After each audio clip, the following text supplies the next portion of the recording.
लोटांगण वंदिन चरण डोळ्यान पाहिन रूप तुझे प्रेमे अलंगिन आनंदे पूजन भावे वाळीन म्हणे नावा त्वमेव माता पिता त्वमेव बंधुश्च सखा त्वमेव विद्या करुणं त्वमेव सर्वं मम देव कायेन वाचा मनसेन्द्रियैर्वा बुद्ध्यात्मना वा प्रकृति स्वभावा करोमि यद्यत् सकलं परस्मै नारायणायति समर्पयामि अर्चितं केशवं रामनारायणं कृष्णदामोदरं वासुदेवं हरि गिरिधरं माधवं गोपिकावल्लभं जानकीनायकं रामचन्द्रं भजे हरे राम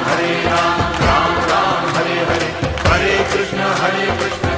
कृष्ण हरे हरे हरे राम राम लोटांगण वंदिन चरण डोळ्यान पाहिन रूप तुझे प्रेमे अलंगिन आनंदे पूजन भावे वाळीन म्हणे नावा त्वमेव माता पिता त्वमेव बंधुश्च सखा त्वमेव विद्या करुणं त्वमेव सर्वं मम देव कायेन वाचा मनसेन्द्रियैर्वा बुद्ध्यात्मना वा प्रकृति स्वभावा करोमि यद्यत् सकलं